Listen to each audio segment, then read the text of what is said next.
Okay, welcome everyone to another special video because I have two C2 Proficiency students here with me today to practice the whole of the speaking paper of the C2 Proficiency Cambridge English exam.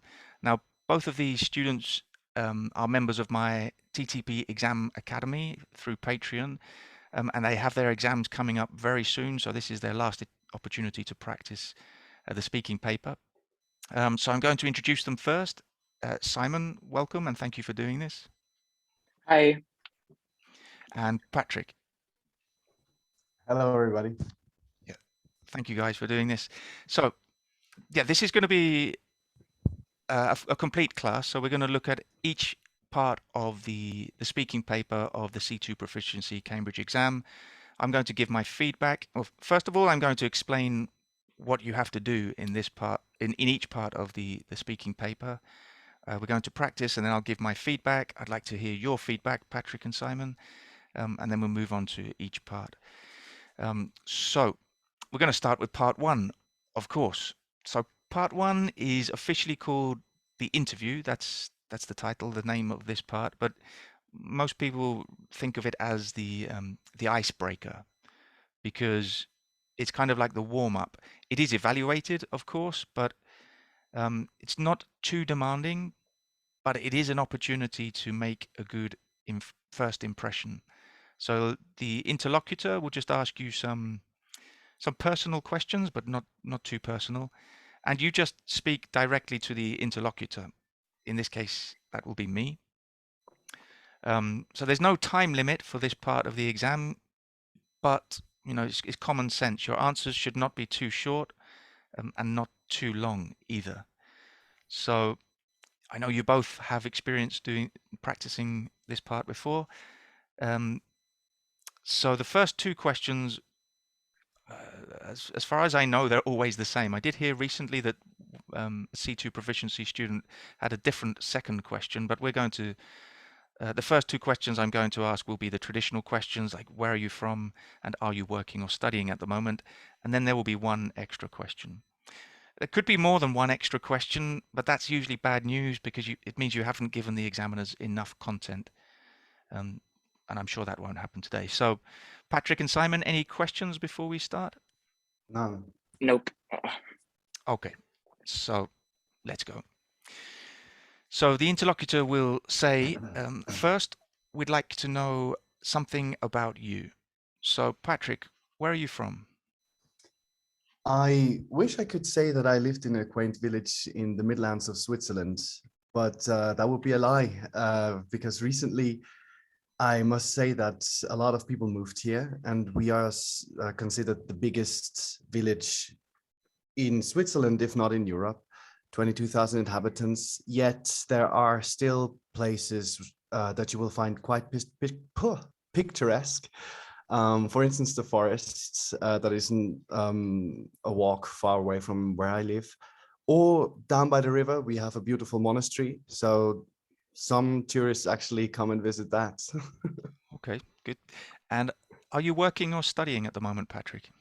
After having worked in the NGO fields for like 5 years, I have decided to take a different route now for my career and will start my studies to become a teacher in September. And it was mostly because of the fact that I felt I could do more than what I was doing at my last employer's place, kind of. So I decided to invest into the youth in Switzerland while still volunteering for the NGO in Africa. Okay, good. And Simon, where are you from? Okay, so I'm from the Czech Republic, specifically from a town on the east. It's got quite a nice town center, which I could refer to as quaint. You know, it's got lots of historical buildings, but also nice parks and lots of amenities for people to use. The outskirts, you know, aren't as nice, but yeah, overall, I like my town. Okay, good. And are you working or studying at the moment? I'm studying at the moment. Actually, I'm still on grammar school. I've got one more year to go before my big exams. and then I'm planning to go on and study at university. Okay, good. And Patrik, what would your dream holiday be? My dream holiday, I'm going to be I'm going to be not groundbreaking or anything like that. It's not going to be at the beach. It's not going to be up in the mountains. It's actually going to be in South Africa on a volunteering trip. The heart that you feel with people that you interact with your group while rebuilding a daycare center and things like that, it's beyond anything I've ever experienced. So I wouldn't want to miss it for anything in the world. But I would, at the end of that week, add a safari, garden route somewhere in South Africa. That would be my dream holiday. Mhm. Okay, good. And Simon, do you use the internet much for your studies? Yes, actually quite a lot. Basically, I mean, like most of all now for my English, I use Remnote as like for my vocabulary, like to practice and revise it. And also last month I registered for a subscription on exam, which basically has lots of sample papers for the Cambridge exam. So I've been using that quite a lot for the past month. And then, like in general, also I just use the resources for any kind of studies. Okay. Okay, so that's part one. Obviously, in the real exam, we would move on now directly to part two, but we're going to stop to give some feedback. Well, first of all, very good. I think it's obvious that you've both practiced before because you had you gave good answers. One thing I will say is that I let you speak for that first question, where are you from? It's good to have a lot of content prepared. I mean, it shouldn't sound prepared, but something to say, to have something in mind to say, because this will be the first question you have to answer. So to feel comfortable and feel kind of at ease. And you don't know on the day, maybe the interlocutor will let you speak, but the interlocutor will probably interrupt you before then. You probably won't have time to say everything that you said, but it's good to have it prepared. I allowed you to speak today, or I didn't interrupt you because it's good practice, and who knows on the day of the exam, but probably it will be less time. But having said that, I think you both did well with your first questions.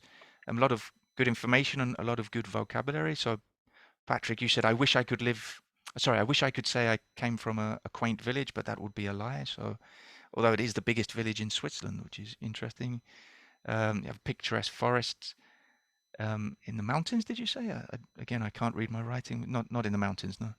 No, it's a forest. That's just maybe 10 minutes walk from here. Okay, not in the mountains then. Okay, so good. Yeah, again, maybe you wouldn't have time to say all that, but good. And then the question about whether you're working or studying, after having worked, you used a good grammatical structure there, after having worked in the NGO field for a few years, and now I you will should have start to said study. sector, right? NGO sector. Probably, yeah, as a sector would probably be slightly more appropriate than field for when you use the term NGO, yeah. But field is not bad, but it's yeah, it's I mean, that's a big difference, a good point to mention now between the advanced and proficiency. Proficiency level, the examiners like to see more precise vocabulary, not in advanced, the second best or third best word or good enough words are kind of accepted, although it would be better to use the best word, but in proficiency, they expect you to be more precise. But again, this is the first question, so it's all about getting a feel for the situation, for the exam center, to make a good first impression on the interlocutor, and to just get a feel for where you are and what you're doing. But yeah, then you said you'll start studies to become a teacher, but you still intend to continue to volunteer. So, and yeah, and Simon, you said you're from the Czech Republic, a nice town, again, quaint. In this case, it is quaint, with good amenities. On the outskirts, well, you mentioned the outskirts are not so nice, I think you said. And you said now you're studying and you're planning to go to university. So good.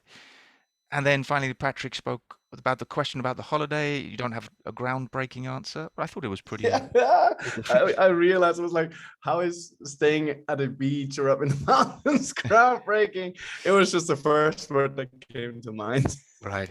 No, it's a good word, but yeah, maybe it wasn't very coherent or didn't follow the idea. I thought, yeah, because what your answer is actually quite different. It's not the typical answer people give, of course, to go to It was South true Africa though. volunteering.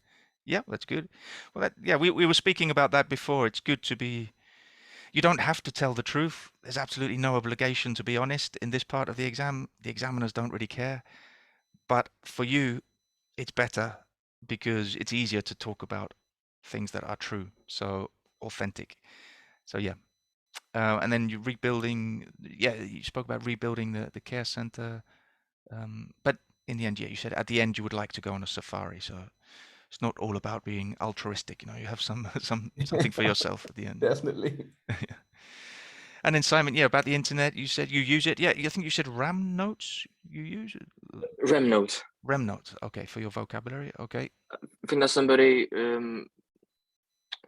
told me I should use it in the exam academy. Like, I think Yeah. it was actually Barbara who Barbara told me. recommended it. Yeah. Okay. Yeah.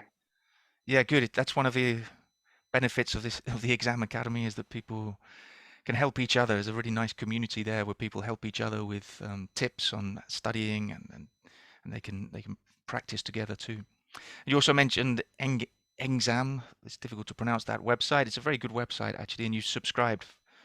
You have a subscription for the past month. So, do you find that useful too?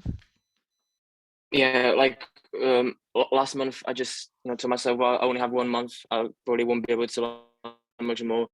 So it's time to get around to doing sample papers. So I just found it's like the first day Google turned out to be a good one.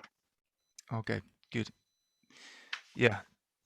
Yeah, it's a good one. And also you said you use the internet in general. So good start for both of you. A good part one.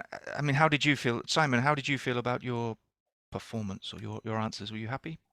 Oh, like I guess yes, but as always, it could have been better. Yeah, that's always the feeling. Almost always the feeling. Nobody finishes any of the parts of the speaking thinking, yeah, that was perfect. I did everything right. So, but yeah, I thought you did well. Some good vocabulary. Patrik, what about you? I wanted to pull a joke and go like, yeah, it was perfect, but it wasn't. I also felt like I was stealing vocabulary. I said quaint first because I had this planned out, this sentence. Also the grammatical structure with having worked, all that. But since I used up quaint, I must have made Simon think of something else quickly. See what I mean? So it's like I kind of felt like I stole that word from you. Nah, it's okay. I'll give paramount importance to you though. Yeah, don't take that one. Well, Simon will probably go first in the next. Well, we need to talk about that in a moment. But yeah. No, actually, we agreed on that ahead of time. Oh, really? Okay. Yeah. Good. Well, let's see. That's one thing. Well, we'll speak about that in a moment about agreeing who will go first. But okay, so that's interesting. I don't need to designate because usually in these I decide who goes first, but you've already decided that, so I won't even mention it. I'll just mention it to the viewers. But yeah, that's that can happen, I guess. There are certain words that are repeated a lot, certain adjectives especially. So your partner may use an adjective that you were waiting to use. Yeah, I would recommend if you can think quickly, like instead of quaint, say picturesque or charming or something like that. But I don't think you need to worry about it too much. If you live in a quaint village, then that's just a fact. You can't really change where you live just because the vocabulary doesn't fit, or you've already repeated the vocabulary. Okay, but a good start. So yeah, well done. You made a good first impression on the interlocutors. So now we're going to move on to part 2, which is now where it gets a bit more serious, so to speak. So this is, as you both know, the picture part where you have some visual stimuli, and you'll have a couple of tasks to do on that. So this is also the first time you will speak together. So it's a collaborative task. That's very important. it's not just you. These are not monologues. And that's very important always to remember, that you are not just speaking on your own and then waiting for your partner to speak. It's an interaction. So you have to always be aware that your partner is with you, and you need to include your partner, but also you need to be prepared to interrupt if your partner is speaking what you consider too much, and you feel that they're taking your time. You need to be assertive, politely, but you need to do that. So the first task, as I said, this part 2 of the speaking paper consists of 2 tasks. The first task, in the first task, you'll have 1 minute to answer a question on 1 or 2 of the photographs. So usually you'll have 3, 4, or 5 photographs, but it's possible you could have anything from 1 photograph up to 7. So you have to be mentally prepared only to have 1 photograph, but usually, as I said, it's 3, 4, or 5 photographs to talk about. And in this first task, the interlocutor will ask you to speak about 1 or 2 of the photographs and answer a question in 1 minute. It's very little time when you have, two candidates. 1 minute, it's about 30 seconds each. So keep your contributions short. The question can be quite ambiguous or vague or abstract, but you have to speak, and it's a lot about speculation. You have to speculate about what you're seeing in the photos. The second task is a longer task. You'll have 3 minutes to complete the task, but the actual instructions to the task, as you both know, are quite long, so you really need to pay attention and remember all the details, especially the key details, the key words in the task. And there will always be an extra, and as you know, I'm not sure of the best vocabulary to use here, but an extra little task at the end. So you'll have to complete the task and then do something else. For people who are watching who haven't done this task, haven't practiced this before, it will become clear when we practice. But both Patrik and Simon know what they have to do because they've practiced before in the academy and in other situations. As I said, it will all become clear when we start. But Patrik and Simon, do you have any questions about this part before we start? No. None. No, it's all clear. They're both shaking their heads. So, okay. So the interlocutor will say, and I need to be the interlocutor and the timer. I guess the interlocutor does that in the exam anyway. So remember, it's 1 minute for the first part, 3 minutes for the second part. If you're in a group of 3, it will be 2 minutes for the first task and 4 minutes for the second task. But this is the traditional 2. So they will say, now in this part of the exam, I'd like you to do something together. So here are some pictures of people doing various jobs.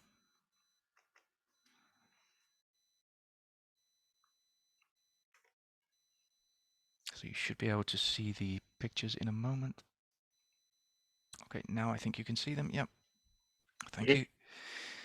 Okay, so here are some pictures of people doing various jobs. Look at pictures A and B and talk together about the good and bad aspects of these jobs for the people who do them.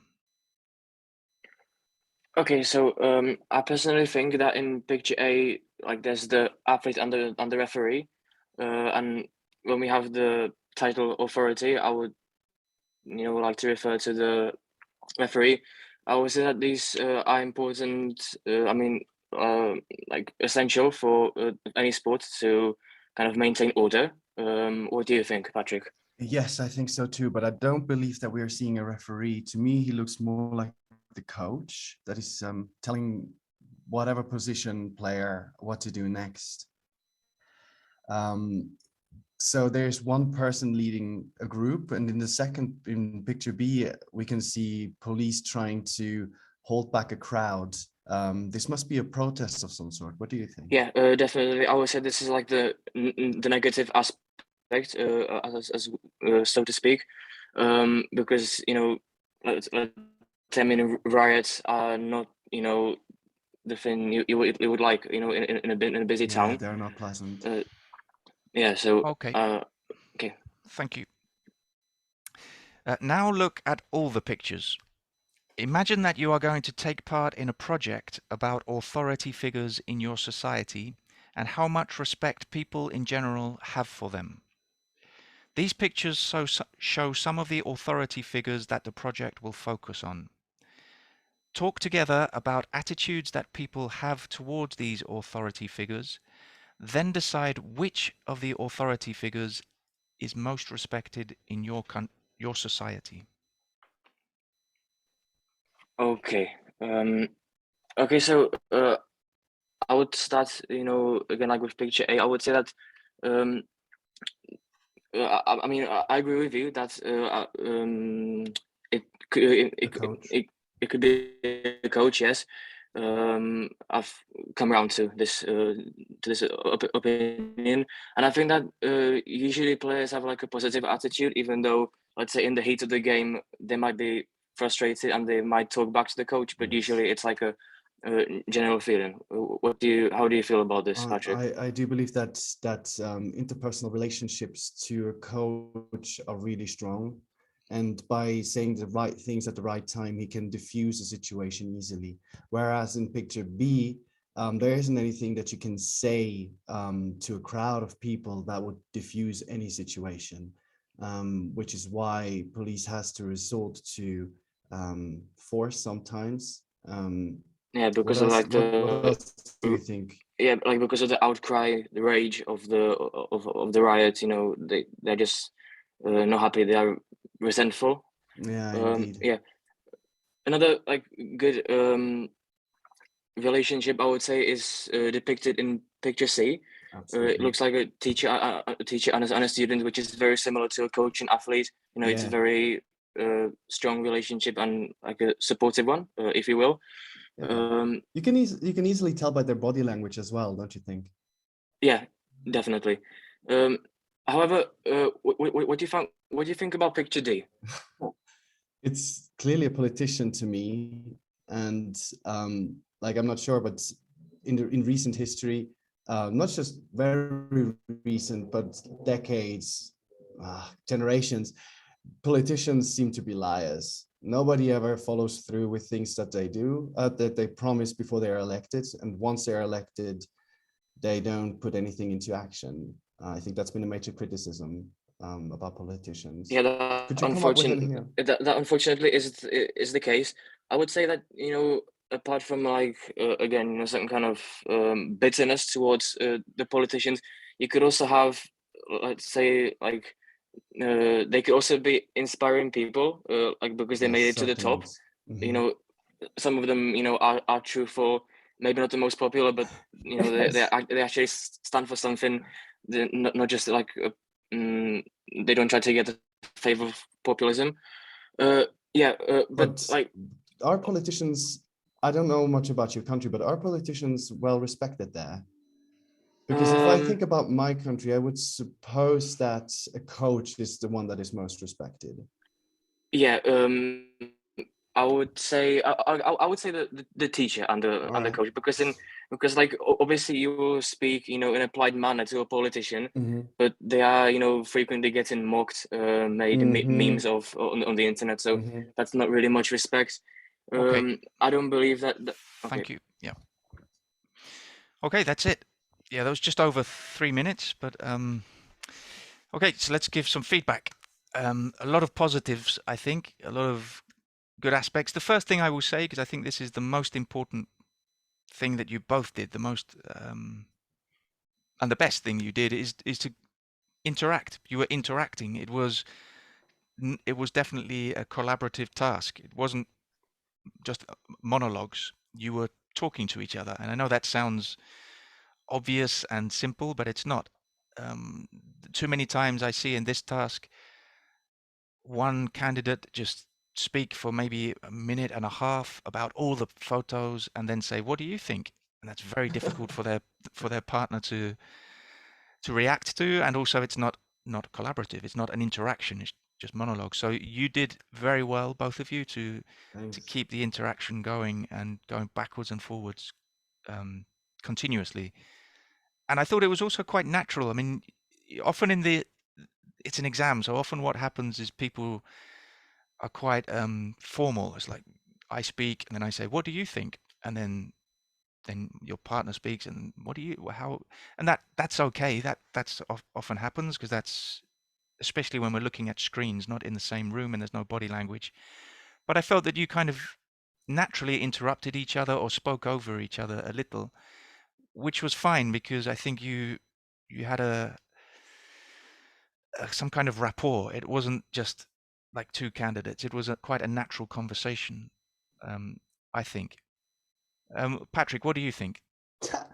I think towards the end, I got really engaged in the conversation, and I wanted to keep going because I wanted to actually know what Simon thinks about the different Great. situations and all of that, and the point that he was going to make about the respect for teachers. Hmm. I really wanted to hear that one actually. Right. Yeah. Well, So yeah, it felt great. good. Yeah. I think that's very important what you said, that you felt engaged, you absorbed in the topic and well, in the conversation. And I noticed that especially towards the end that you kind of almost forgot it was an exam maybe, and you were just having a conversation. So that's great if you can do that in the exam. Obviously, you won't know who your partner is, and it depends on your Mhm. partner, and you are both very well prepared. Um, but but yeah, that would be great. Simon, how did you feel? I felt quite fine, to be honest. Mhm. I was also kind of really engrossed in the discussion with Patrik, especially to the end. And it was like I was trying to. I was also, really interested what he had to say, but at the same time trying to cut to the chase and do the last, task, like Mhm. Mm. to actually say what has the biggest, authority. Mm. So it was like difficult because I would have liked to speak for 10 minutes, but I Mm. had to. Yeah. Uh, yeah, Yeah, you had to remember the task, and that was yeah, yeah, very yeah. important. Yeah, I think that's the tricky part too, because as I explained, you have the two tasks, the 1 minute task and the 3 minute task, but at the end of the longer task, you have to do that extra thing, that extra Mhm. task of, Did we in do this it? case, yeah, I think you did. Yeah, you did. Oh, I think, well, I was going to speak about that later, but we'll speak about it okay. now because Patrik, you asked the question, are politicians respected in your country where you live? So you're Mhm. asking Simon a specific question, which I don't always recommend because Oh, the okay. task is the question. So if you start asking different questions, then you're in danger of going off at a tangent or not answering the question. Having said that, I assume that you asked that question, Patrik, because you wanted to do the extra task, right? The Exactly, last. Okay, yes. that's I wanted to lead into the extra task. okay. Then that's fine. Yeah, I think that's what I assumed. So I think in that case it was fine. Mhm. Because yeah, I think Simon, you were very aware that you hadn't done the extra task, and but you both had the same idea at the same time. There were about 20 seconds left when you Woo! started referring to the extra. That in this case, which let me just read exactly what the question was. So then decide which of the authority figures is most respected in your society. Mhm. So well done for doing that. That's really important. As you know from past experience, it's easy to forget that, and it's easy to forget a lot of the instructions because there are quite a lot to listen to and focus on. So you did it, and you spoke about every photograph. You both mentioned something about every photograph, and you did you completed the task. Just going back to the first task, the 1 minute task. I think we missed something there, right? Well, I think this was a particularly tricky task because the question was to talk together about the good and bad aspects of these jobs for the people who do them. Now, in 1 minute, to speak about, for two people to speak about two Mhm. photographs and the good and bad aspects of, that's almost impossible, I think, because that would be like 10 seconds each for the good aspects of one picture, 10 seconds each for the bad aspects of each picture, for each candidate. So yeah, I don't think you completely completed the task, Mhm. but I don't think you could be expected to be honest. I don't think that, I think they're just giving you stimulus to the questions are just ways to encourage you to speak in this case. Right. Because when you read the question, I was like, that already sounds like an extra task or a side quest. And I was like, are we already at the second part of this? Yeah. You know. Yeah, it's not typical, to be honest, to have so much to do in 1 minute. As I said, to talk about the good and bad aspects of these jobs, you can't really develop any argument because it will just be very punctual or very limited points. So I think you did well considering. Yeah, Simon you. spoke about picture A being an athlete and a referee. You said it's important to maintain order. It's a good expression. Patrik disagreed. He said it looks more like a coach. Again, you're speculating. You don't know. So if it is a coach, Simon, you're not going to lose points because of that. It doesn't matter as long as you use some good vocabulary. So and Patrik said that's one person leading, but the second picture, picture B, must be a protest of some sort. So good speculation must be. It's good to you don't know, you can't be sure, but it looks like that. Yeah, so it must be. And Simon agreed with that. So good. Those are all the notes I took. I know you said some extra things, but that was good. I think it was very good. You both spoke in 1 minute, and you both mentioned something about both pictures, and that was fine. One thing I didn't mention, is that for those of you watching at home, I've always wanted to say that, but you can. It's a good idea before the exam. I mean, Simon and Patrik already did this before we started, to decide who's going to start each task, because you don't want to waste time saying, should I start or would you like to start? It's very polite, it's very nice, but you're just wasting time. So you should have time. If you don't know your partner before the exam, you should have time before you go into the examination center to decide that. In this case, I was surprised that you decided that Simon would start both tasks here. Yeah. Oh no, we decided that he would start with part 2 and I would start with part 3. Yeah. But part 3 is the long turn, so you're on your own for part Like 3. in the discussion after. Okay. Oh, I see the the long term. discussion part. Oh, I see. Yeah. Okay, that's fine. Yeah. Yes. Okay, I see. Okay, but yeah, for the second task of this part 2, I liked the way Simon started. You started speaking about picture A, and you said, now you agree with Patrik that it's the coach.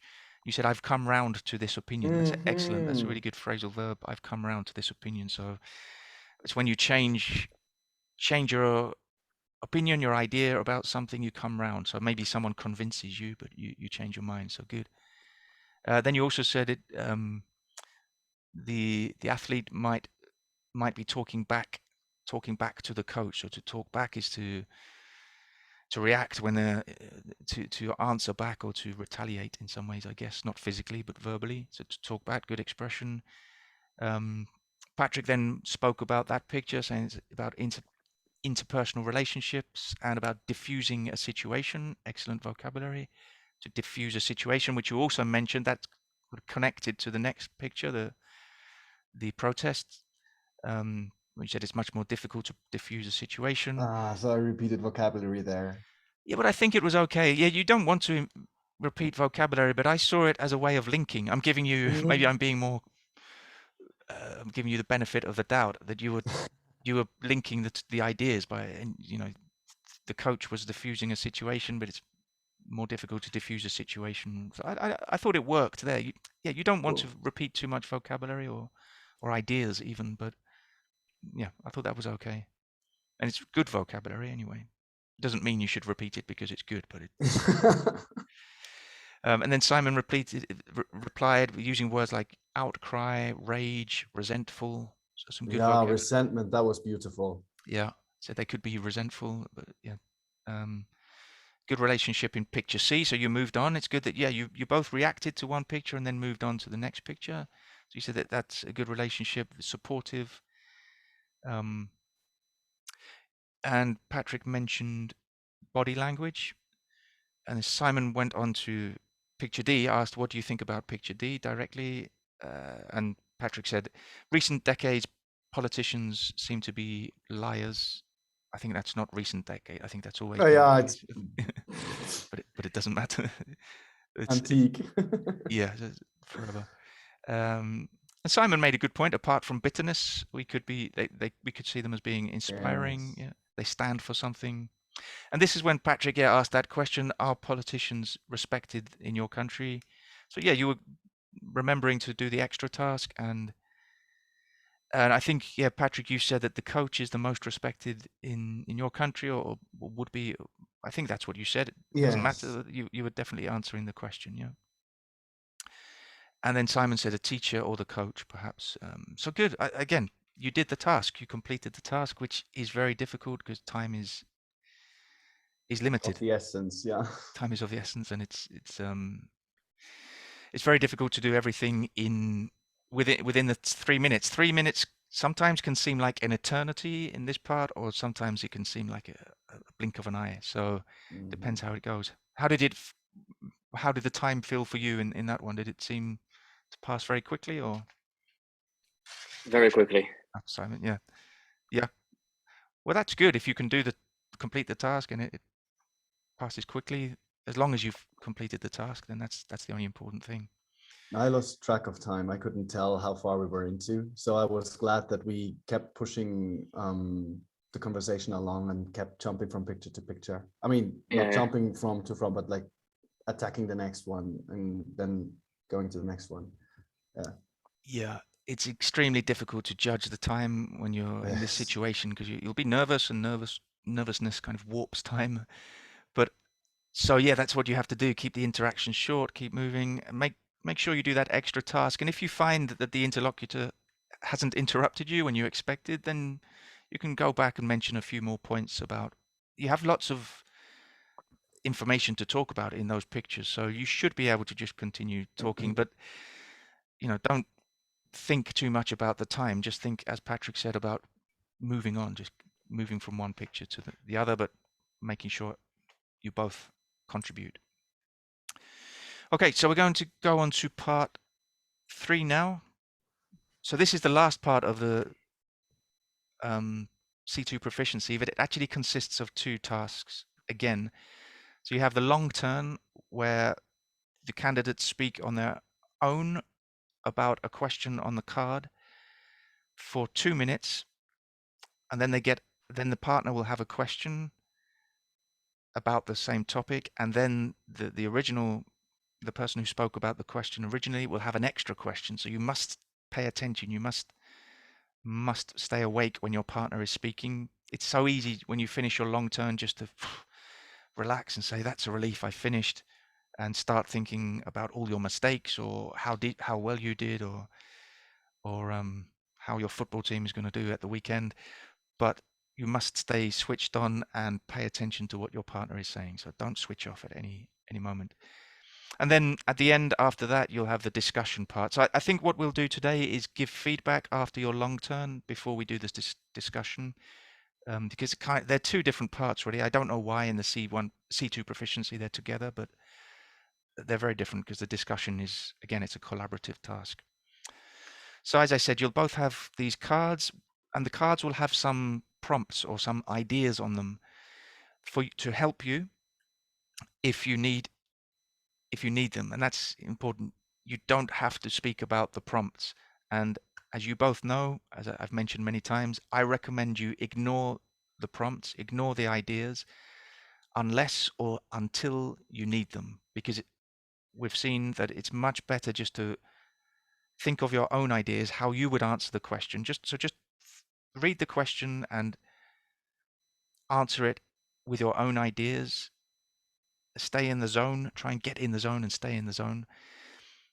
And then if you're running out of ideas at the end, maybe you have 30 seconds, you don't have more things to say, then look at the prompts, and they will help get you over the line to the end of the 2 minutes.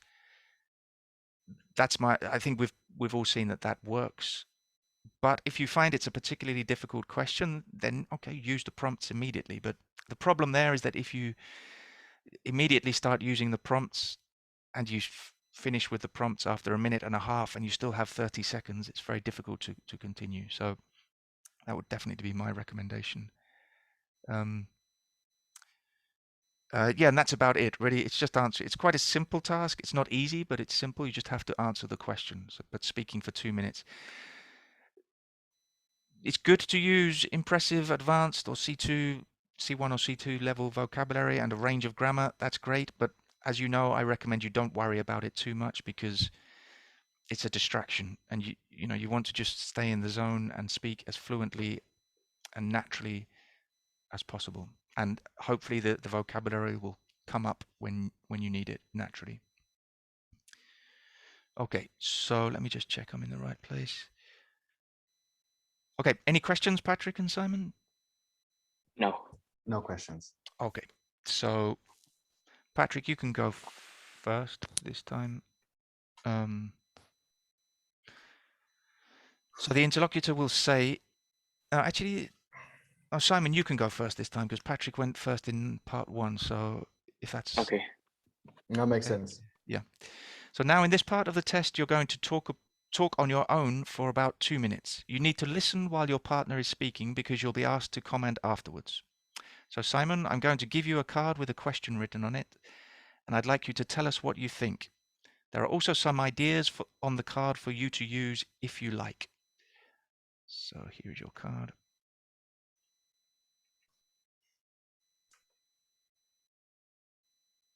I think you can see it now, right, Simon? Yep. Yeah. Okay, remember you have about 2 minutes to talk before we join in. And now you have 10 seconds to look at the question before you start, if you need them. Okay. So personally, I think it's definitely much better to plan than to leave things to chance, as you can have somewhat of a control over the situation. I mean, I think that Nelson Mandela once said that we don't plan to fail, we fail to plan, which I agree with. Because when we plan, it gives us actually, like we find out what we actually have to do in order to achieve something in life.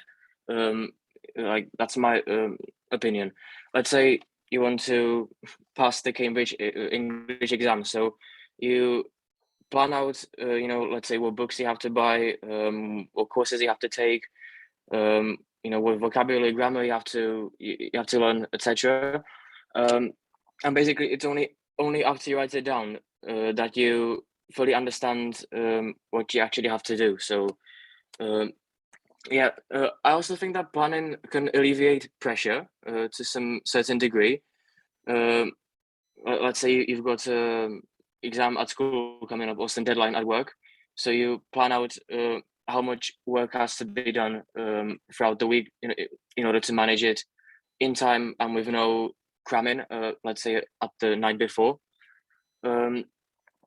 And the same, and with opportunity, it's like I said before, when you plan, then you succeed more, and the more you succeed, the more you get the attention of, let's say, investors or teachers at school, and they can see that you are kind of I don't know how to say, like, diligent with your work, and that you can be responsible and relied on. So you just get more opportunities, let's say, in life. Okay. So I think. Okay, thank you. Patrik, do you prefer to plan or to act spontaneously? To be quite honest, it's a mix of the two that I prefer the most. I like to have a clear plan for the future. I'd like to know where I'll be at a certain point in time, as I have also experienced not having a plan at all and just feeling lost in life in general. But at the same time, I don't think that you should hold on to every single plan that you make for every minute of a day, as it will hinder you from making experiences that you haven't planned. Like the most fun thing happened, for instance, abroad, if you let people influence you and go like, oh yeah, that's a better thing to do. I'll skip my plans and join whatever you guys are doing. Okay. Simon, do you agree? Yeah, I do. I mean, I'll like. I think it's important to plan the important things that you have to do. But then when you have some space for free time in your day, or like Patrik said, when you're abroad, let's say on holiday somewhere, then I would say it's important also to be spontaneous, to kind of put all the pressure out of your mind and just to relax. So yeah, both are important. Okay, good. We'll pause there to give some feedback before we move on to Patrik's turn, because obviously, again, we'll go straight on, but very good. You spoke, Simon, for 2 minutes before I interrupted you. That's the most important thing, because sometimes people don't do that. They can't get to the 2 minutes, but you did very well. You used some good vocabulary, and again, you remembered. It seems like a small detail, but I think, Simon, it's very difficult to remember to respond to what your partner said, because sometimes you're just disconnecting, but you didn't. You remembered to stay connected and respond. So good. And Patrik, yeah, good response to Simon's question. Um, one thing I would say, sometimes it's very difficult in this part of the exam, and you didn't do this, but not to repeat what your partner says, because sometimes your partner has spoken for 2 minutes about one topic, then you have a question about the topic, and it's difficult to come up with new things, and then your partner has another question, or just saying, do you agree? And you have to always try to say something new, and you both did well to do that. So good. Yeah, Simon, some good vocabulary. You quoted Mandela too. That was good to have that handy quote ready to go. Very impressive. I mean, it's good that you, in this case, you remember. I would be careful. I don't think you were depending on this quote, but some people think that they like to have quotes prepared for any question, but that's a bit dangerous, because you sometimes are kind of just forcing it in. But this was a suitable quote for the question. Yeah, I liked you used cramming the night before, so you're not cramming. So it's good to well, you mentioned the Cambridge English exams. It's good to plan, so you're not only writing. So it's only when you write it down that you understand it. So good. And when you plan, you succeed more. And then I think you spoke about investors or teachers, that they can see that you are diligent. So cramming and diligence, some really good words. How did you feel, Simon? Not that good, to be honest. My mind went blank after like Right. the first minute. So I was like trying to think of something to say, while saying something. But yeah, I mean, it wasn't that bad, but like I said, even after part one, it could have been better. Hmm. Yeah, I mean, I noticed that I think at one point you paused, and it seemed, but as you know, that can happen, and it's not whether it happens or not, it's about how you deal with it when it happens. Because I've seen it so often with students, just they're in the middle of the task and their mind goes blank. They either can't think of things to say, or they can't find the word that they want, and that interrupts their train of thought. And so it's just taking a deep breath and either continuing with a synonym of the word you were looking for, or paraphrasing, or if you can't think of things to say, use the prompts then, or you just have to keep on speaking. But it's just staying calm, because the examiners are used to it, because it happens a lot. And it's natural. It's not a big problem, as long as you don't waste too much time, and that as long as you continue speaking. So you did, Simon. I think you did well to keep going. Yeah, I think it was somewhere around the 90-second mark when you seemed to be running out of ideas, but you started using the prompts, I think. So yeah, I think you spoke for quite a long time just with your own ideas, and then started using the prompts. So good. So any more feedback, Patrik? How did you feel? I thought you did it really well. I remember when you used pressure, and I realized, okay, so you're now taking the prompts, and I couldn't tell whether you were scrambling to think of more things to say, or whether pressure would be the next logical thing to have come up in your mind. So I felt you did it really well. Mhm. Thank you. Mhm. Yeah, Which is now tough for me. Now I have to perform. pressure on Patrik to set the bar high, Simon. So yeah, good. But yeah, as I said, you did it as I recommended, using your own ideas and then using the prompts when necessary. Which, Patrik, you can do the same or not. I mean, as I said, if it's a particularly difficult question, then you can just go straight to the prompt. But I don't recommend it. Okay, let's move. So let's keep going. So now, Patrik, it's your turn to be given a question. Here is your card. Remember, you have about 2 minutes to tell us what you think, and there are some ideas on the card for you to use if you like. Okay, so you have 10 seconds. By the way, the interlocutor won't say you have 10 seconds. They will just give you 10 seconds. Mm-hmm. But we do get that in the exam as well. Yeah, you get the 10 seconds. Okay. Yeah.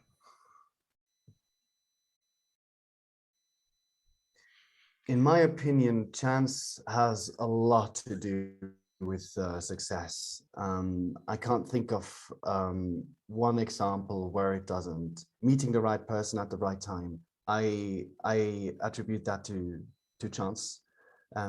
Knowing the right things to say to that person, having an elevator pitch ready for whatever it is, to not get hurt while you're doing something that you like and trying to be successful at is mostly up to chance, because you can't plan for anything that is going to happen.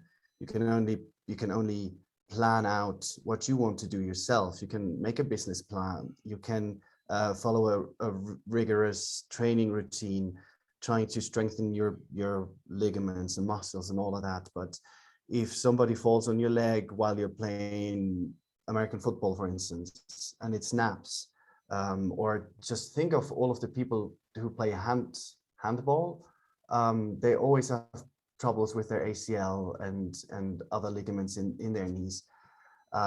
It's a game of chance. Life is a game of chance. I mean, you could walk out and be run over by a car, and you can't be successful at anything, except if you survive. You can be successful at learning how to walk again. But yeah, to me, it is just an aspect of success that you can never rule out. And it can be good and it can be bad, for whatever it is. For instance, I can't recall any painter who has ever been successful while they were still alive. But now think of somebody who has let something come to chance by accident or by design, maybe by just out of sheer luck, is discovered because of some groundbreaking technique or whatever it is, and then suddenly you're on TV. And now I've just realized there was a painter, Bob Ross, I think. He had great hair, unlike me. So I believe that's. Is it done? Yeah, that's it. I was going to interrupt, but if you're going to start speaking about Bob Ross, I can't interrupt. That's classic. You managed to fit Bob Ross into the Cambridge English exam. Yeah, it's the first time. Deserved it. He's a legend. Yeah, he's a legend. Anyway, let's continue. Simon has his question. Simon, is it better to be successful through hard work or through good luck? Yeah, that's quite an interesting question. As you know, I don't think that there is any success without hard work. Obviously, like Patrik said, we can call it good luck, we can call it chance. Plays a big role in the success, but compared to hard work, in my opinion, it's quite paltry. So and when we take it in a different way, I think that hard work is kind of more pleasant. Like when you reach the goal and you reflect on what you have sacrificed and done to achieve this goal, then it's kind of pleasant, nice. Okay, Patrik, what do you think? Simon has raised pertinent points all throughout his answer. There's nothing to disagree with, but what I can agree with the most is the things that he has said about cost of I'm lacking the word right now. opportunity. Is it cost of opportunity? Opportunity costs. It's like you invest time in something that you really want to get done. So you have to not spend time on something else that you could be doing at that time. And knowing when to do that, it's quite tough. Okay. Okay, good. Again, some of these conversations feel like well, they're not exactly conversations. It feels like they could go on. We could get interesting opinions. So good. Well done, Patrik. Yeah, as I said, bonus points for mentioning Bob Ross. Simon, I don't know if you know. How did I end up there? I don't know. Speaking about artists who are successful in their lifetime, there's a Netflix documentary about Bob Ross. I don't know if you've seen that. But guess what I'm going to watch tonight? Yeah, it's pretty fascinating. Because I remember watching him when I was a kid. He's a very relaxing voice, and he's a hero. But yeah, somehow you got into this question about what part does chance play in success. So yeah, good. Chance has a lot to do with success. You said meeting the right person at the right time, and then to not get hurt. You spoke about the sports, like you can strengthen your ligaments, but if someone falls on your leg while playing American football, for example, it can create problems. Yeah, and then you mentioned that you can't recall any painter who was successful while still alive, but then later you remembered Bob Ross. Yeah, I think he's definitely a painter. I don't know if, and he was successful, but yeah, he had a TV show. Yeah, for years, decades, I think it was as a yeah, probably one of the most famous painters of the last century, but not sure one of the best. But it was good. He made it look very easy. So good, yeah. I mean, you used some very specific examples like American football and painters. I guess that helped you. I guess because of the prompts, right? The sport and the arts. Is that? Well, I mean, it's the only thing that I could come up with myself. I had to think of my own life somehow, and I've been playing sports not all of my life, but certainly all of my adult life, and I've been working ever since I can think. So you have to get by somehow. Right. Right. So these are the two things that I wanted to talk about. But then I was like, it's the first two prompts. That's no problem. It's no problem. It's absolutely no problem. I should emphasize using the prompts. They're there. You're not going to get more points by not using the prompts. I just think it's easier. It led me to talk about accidents, and I was like, "Oh, come on, stop talking about people getting hurt. Think of something else." You're obsessed. No, it was good. Again, the idea is just to talk as long as you are always answering the question.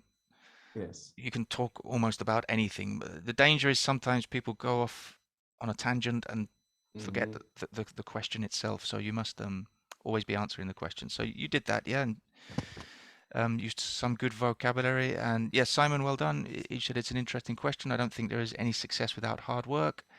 And you mentioned something, but again, well, you both get bonus points for using vocabulary from my videos. You said it's quite paltry. I can't remember exactly how you used it, but I think you said that compared to people who are successful without hard work, it's quite paltry. Yeah. And then Patrik used pertinent points. That Simon has made a lot of pertinent points. My favorite word. I think that was from a video. Was that from? Yeah, it was from one of your videos. Okay, well done. And you spoke about opportunity cost. So good. Yeah, well done. You both did well. How did you feel? Well, Patrik, you mentioned it's just not a coincidence that you used the prompts, but it helped. I guess the areas that you could speak about. So were you happy with your answer? Mostly. I wish I hadn't heard so many people in my head while I was speaking. What people did you run over by a car? Oh my god! Oh right, I see. Oh, hurt. I thought you said heard. Yeah. No, yeah, with a T. Right, yeah, running. Yeah, you said about running over by a car, get a sports injury. So. Yeah, sports injuries, horrible things. Oh my god. Maybe that's just the way your mind goes when you're in the zone, but that can happen. Yeah. No, but I think I could have performed worse in the end. In the end, I was talking about the painters and Ross, and I was like, okay, how do I finish this up? So when you moved and I heard something, I was like, oh god, is this the end? Well, to be honest, I was just about to interrupt you because the time, it was about 2 minutes and 10 seconds, and by the time it finished, okay, good. Yeah, you were definitely over, but But when you mentioned Bob Ross, I thought I can't interrupt this. It's so I'd let you continue a little bit longer. But yeah, again, you don't worry about concluding anything. You just have to keep speaking, because it's very, as we said before, it's very difficult to know how long you've been speaking for. So so yeah, that's one thing. Just stay in the zone and keep speaking. Okay, let's move on because time is ticking on. We're just going to do the final part of part 3, which is the discussion. So this part, again, you're speaking with each other, so it needs to be a collaborative task. It has to be an interaction. That's important. One of the criterion that the examiners look at is your interactive resource, I think it is, interactive skills. So it's important to include your partner and keep the contribution short, I recommend. But apart from that, it's just a natural conversation as much as possible about the same topic as the long term. So continuation of the same topic. So in this case, it's about chance. And just, I think this is, for most people, and for you too, definitely, it's an opportunity to really just, give the examiners some content, because you can use the long term. In the long term, it's very difficult to use advanced vocabulary because you're just thinking of the content to speak about. But in this part, you have your partner to help you. So when your partner is speaking, you have to pay attention to what they're saying, but you can also think about vocabulary you want to use, how you want to express yourself. And also your partner may spark ideas in you, so you have something to say. So use your partner and help your partner, because it's to your benefit. Yeah, I think that's all I have to say about that. Any questions about this part of the exam? No. Nope. It's all clear. Okay. Oh, one more thing. It's about 4 minutes. There's no time limit, but it's basically until the end of the exam, which is usually about 4 minutes. So, yeah, if you speak for 4 minutes about one question, fine. If you need 2 or maybe 3 questions, that's fine too. Any more than 3 questions, I would say you're not really giving full answers. But I think 1 or 2 questions is the best. Okay, so now to finish the test, we're going to talk about chance in general. So are there some things in life that have to be left to chance? I absolutely do think so. As I had the chance to mention earlier in the exam, I think it is a bad idea to plan out every single moment of your time that you have. Wouldn't you agree, Simon? Yeah, I do agree with you. I would also maybe contribute that I think it's important to leave to chance all the things we cannot control, because that gives us kind of a sigh of relief. That you don't need to control what's happening somewhere in the world. It's not your responsibility to control it, or all the negative other things that happen to other people.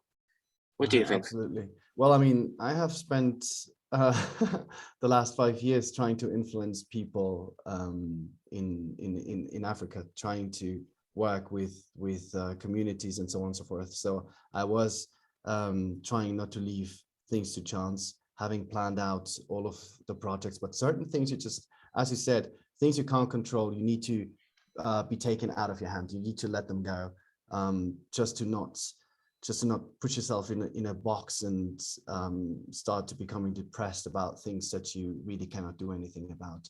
I think the pandemic might have taught some of us exactly this lesson. Yeah, it's exactly the thing.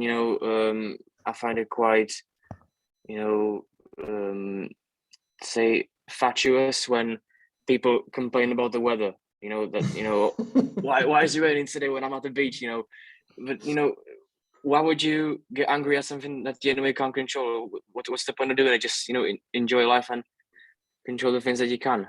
Yeah, I'll make the best out of it. It's like if you can't go to the beach because it's raining, play a video game, read a book. It's not that I would, but I should.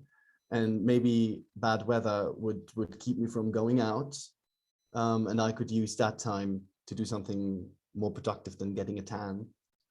Yeah. Okay, I'll ask another question. how can children be helped to deal with the unpredictability of life? Phew, that's a quite hard question.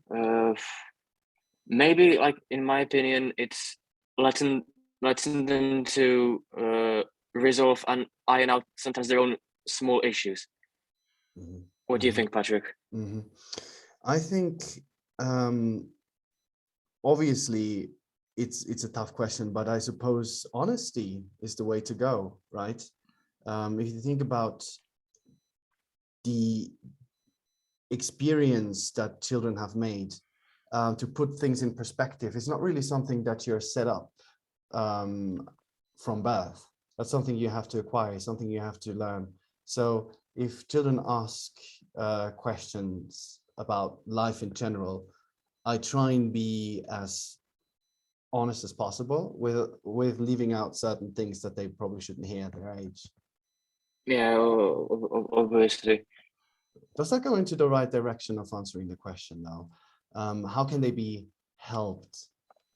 Do you think honesty would be the way to go, or should they be sheltered from most of the things that are happening?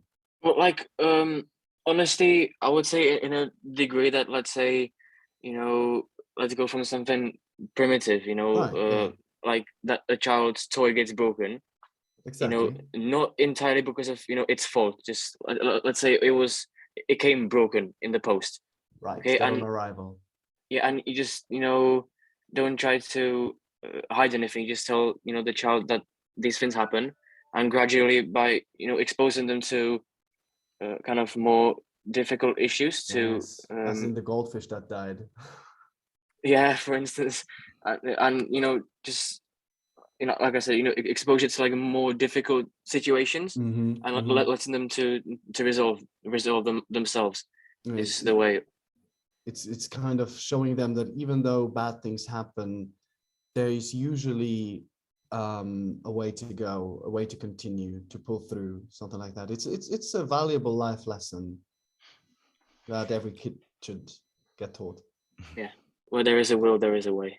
Oh, Okay, very nice. I think that's about 4 minutes, so that's a woohoo! nice way to finish. So good.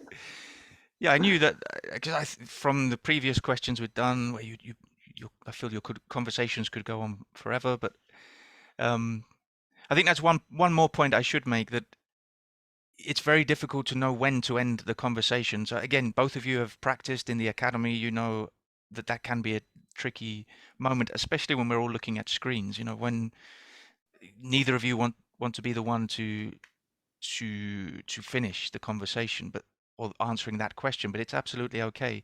And in the exam, body language and non-verbal communication will help you. So when you've finished, as you did, when you think you've said enough about one question, or if you can, if you continued, you would just be going around in circles or repeating ideas. Then just look at the interlocutor, and he or she will ask you another question. So very good. I thought that was good. I didn't. I just wanted to get a feeling for the conversation, that it's a natural conversation, but you have to keep the passing the ball, so keep the interaction going, which you both did. So I thought it was nice. It was a nice way to end the exam. How did you feel?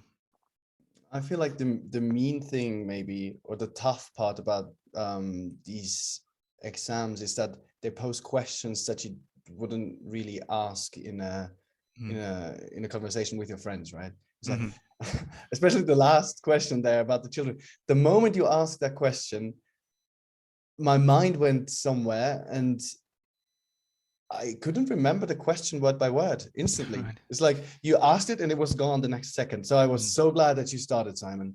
I'm not sure if you've seen my facial expression, but I was like, what the heck? No, but I could, like, just sense that I'm supposed to start. Like, So glad.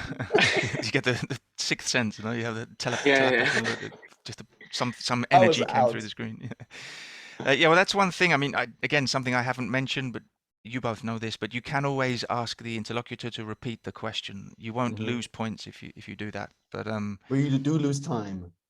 well, not necessarily in this part, because time is not so important. But I did get a feeling that maybe you hadn't remembered in that question that the whole question was, how can children be helped to deal with the unpredictability of life? So the unpredictability part, that was gone, eh? maybe, yeah, but I think it was okay. You spoke well, and that's what you have to demonstrate. We have to finish now. Time is up. So again, thank you both for doing this. You've been great examples to everyone. Thanks for the opportunity. You've been Thank you, great, man. Thank great you. members of the academy too. So, by the way, if anybody would like to join the exam academy, I'll put the link to the Patreon page, and you can be like Simon and Patrik. And yeah, thank you very much again. And you can watch the video soon on YouTube.